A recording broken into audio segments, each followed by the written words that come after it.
After the comprehension topic, now we are going towards the grammar topic. And the grammar topic, question number A. Look at your books at page number 8. Question number A. Now, in question number A, identify whether each underlined word is a concrete or an abstract noun. Now, dear students, what is the difference between concrete and abstract noun? Or in other words, we can say that what is concrete noun and what is abstract noun. So let's discuss. First of all, look at concrete noun. A concrete noun is a noun that can be identified through one of the 5 senses: taste, touch, sight, hearing, or smell. So here we can say that those nouns which can be touched, tasted, heard, smelled, those nouns are called concrete noun. For example, if I can see a mobile phone, it means it is a concrete noun. If I can see a chair, if I can see a table, if I can touch it, or if I can taste anything, that is in the category of concrete noun. Right? Now look at the examples. Example number first. Do you have a pen? Now the word pen, that is concrete noun. Why? Because we can see it, we can touch it. So that is why if we can identify through any sense, it means it is a concrete noun. Look at the example number second. I like mangoes. Now what do you think about the word mangoes? It is a concrete noun. Why? Because we can see mangoes, we can touch, we can taste. So we can say that the word mango, the noun, this one noun, that is concrete noun. Clear? One another example, there was a rainbow after the rain. Now sometimes the people get confused in this, whether the word rainbow, that is concrete noun or abstract noun. Why? Because we cannot touch it, but we can see. So I mean to say that the word rainbow, this one noun, it is concrete noun. Why? Because we can see rainbows. Clear? The second one is abstract noun. Now what is abstract noun? An abstract noun is a noun that cannot be perceived, that cannot be understood, that cannot be even touched, tasted, or heard. Such nouns are called abstract nouns. That cannot be perceived using one of the 5 senses. I mean to say, we cannot touch it, nor we can taste, nor we can hear. Such nouns are called abstract nouns. For example, they do not have the courage to speak up. Look at the word courage, it is noun. The word adjective from this word is courageous. Right? So this noun is called abstract noun. Why? Because we cannot perceive, we cannot understand this world using any one of the 5 senses. It means the word courage, that is abstract noun. Higher education is strongly recommended. Now the word education, that is abstract noun. Now the word higher, that is adjective. Right? Education. Now education we cannot touch, neither smell, nor hear, nor any other sense. Right? It means to say that these are the nouns which we cannot pursue through any sense. Now I hope that you might have got the concept and the difference between the concrete noun and abstract noun. Now once again, look at your books, page number 8, question number A. Identify whether each underlined word is a concrete or abstract noun. So try to complete all these sentences, right, and complete them in textbook. Now the next question that we are going to discuss, that is question number B. Look at your books at page number 9, question number B. Choose whether each sentence needs an indefinite article a, or difficult article the, or no article. Now dear students, first of all we will discuss what are articles and what is the difference between definite and indefinite article and what is the use of them. right? So first of all, we will discuss articles. That what are articles? Now, articles are the words that define a noun is specific or unspecific. Now, articles define the nouns. That whether the noun is a specific one or a common one. For example, after the long walk, the cup of tea tasted particularly good. Now, here the word the, or this one the, it defined the word walk, long walk. Now, this is article, right? And this is the walk. Now, the long walk, it specifies the noun, means the walk about which we are talking and already we know, the walk which have already mentioned. Now, the second one, the, means the particular tea. It specifies the tea about which we are talking. Already it has been mentioned before. And now we are using this word the. Right? So it means to say after the long walk means a particular walk. The cup of tea tasted particularly good. It means that this one word, it specifies and particularizes the noun walk. Look at example number second. After a long walk, now this one or in this one now. One for the walk, a long walk means any long walk, not a specific one. A cup of tea means any tea, not a specific one. Right? So this is the difference between these two, definite and indefinite. The first thing is articles. They define the words, the nouns, whether they are specific or unspecific. Right? The second thing is there are types. Types, definite article, indefinite articles. Number first, what is definite article? Definite article is the word the. Now, what is the function, the use of it? It limits the meaning of a noun to one particular thing. For example, are you going to the party?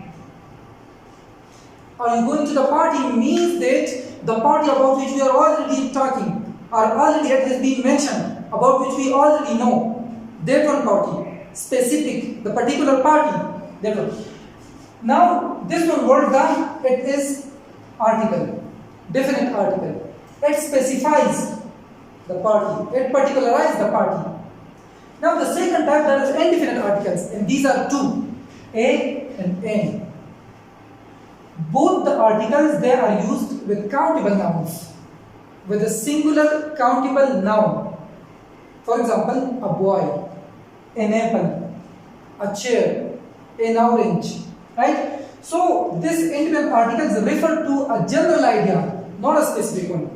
Refer to a general idea rather than a particular or specific. For example, should I buy a gift for you? Now, look at the word Now, a gift, here it means any gift. That is not a particular gift. But if we mention that we will buy a watch, and if already we know about that particular watch, then we will use the word the. Let's buy the watch. The watch means that one watch. Right? One other example, for example, sentence number first. This is a dog. Clear? A dog means it is used, it is a general idea. Normally we use for a single or countable noun. A dog. But if I say this is the dog, now what is the difference between these two sentences? The first one sentence says a dog means any dog. But the second number sentence, the dog means the dog which I have already seen, which came to my observation before. Let me explain the second sentence. For example, if I go to Peshawar and if I see a dog there, when I return home after 2-3 days, when I see the same dog again, so I will say this is the dog. I mean to say this is that one dog which I have already seen in Peshawar. This is the dog. So this is the difference between definite and indefinite articles. And this is the use and function of both. Right? So another example is his father will buy him an apple. Enable means it also gives a general idea. Enable. Right? So look at your books. Question number B, choose whether each sentence needs an indefinite article, a definite article, or no article. So these are the sentences given below. Read out the sentences, right, and try to put the articles, whether they need article or they don't need. So try to put the articles in the sentences where they are required. And if there is no need of article, just write no article. The next question, that is question number C. Now dear students, look at your books at page number 10. Question number C. Underline the noun phrases in the following sentences. Now what is noun phrases? First we will discuss the topic noun phrase. After that you will complete the question. A noun phrase is a group of words that does the work of a noun. It's very simple definition that already you know about the nouns. Right? Now it is a phrase, means the combination of two or more words that is used in place of noun. Right? Another example, we can say that noun phrase plays the role of a noun. In simple words, you can define noun phrase like this. Noun phrase plays the role of a noun. It means that the whole group, it is considered to be a single noun. Now, in a noun phrase, the modifiers. Now the word modifiers, these are those words which modify the nouns. Already we discussed in the previous question the articles a, an and the. For example, a boy. Now the word a, it modifies the word boy. How many boys? A boy, it means a singular, right? And then another word we discussed, the word the, definite article. It was also a modifier, right? Modifier can come before or after the noun. Means it's not necessary whether it will proceed or it will follow. Now look at the examples. I want to buy a yellow house. Look at this one example. I want to buy what? For example, I want to buy house. Single noun. That is not a phrase. I want to buy house. But if you say that I want to buy a yellow house, now these are the modifiers. They modify house. What type of house you need? Right? So now it is a group. You can see 1, 2 and 3 words. So it means to say now this is a phrase, not a single noun. Right? Look at example number 2. John gave the little boy a candy. Now look at this. The little boy. Actually the word boy, there is the noun. But the little, these are the modifiers. That modify means the boy that is little one. So it means to say this whole group, it is considered to be a noun phrase, and it does the work of a noun in the sentence. Now, what are modifiers? Modifiers are of different types. Modifiers include articles, a and the, a boy, the boy, right? These are modifiers. Adjectives. For example, you say education is a noun, higher education, right? So you can use adjectives before the noun, and it will be called noun phrase. Participles you can use. Participles are of 3 types normally, but we use the third form of the verb. For example, I need written material. Now material, that is noun, while written, that is participle, right? So third form of verb, that is known as, it is also called adjective, written material. What type of material? Written material. So participles are also modifiers. Possessive pronouns, right? Your, his, her. Right, so these are different types of modifiers. Now once again look at your books at page number 10, question number C.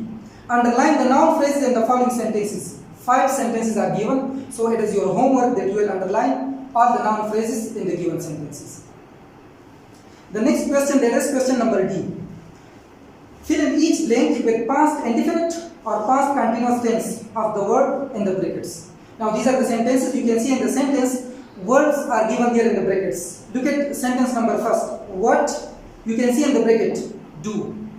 So you can use one of them. Either past indefinite or past continuous tense. Look at the complete sentence. What? You in the bracket. You or do. When I call in the bracket. You last night. Now the word call, that is verb. You will have to use this verb in the particular tense. Past indefinite or past continuous tense. Now let me clear this first one sentence and then you will attempt the rest. What were you doing when I called you last night? So in the same way, you will follow the rules of these two tenses which already have been taught in class 9th. It is a type of provision for you people, and try to complete all these sentences with these two particular tenses. The next question, that is question number E. Punctuate the following paragraph. Punctuate, punctuations, using of the marks, different marks, right? What are the different marks? First of all, capitalization, to capitalize the first letter of the sentence, right? The second thing is you will put full stop, comma, sign of interrogation, exclamation. These are the different marks which we call punctuation marks. So this is question number E, the last one question of this grammar topic.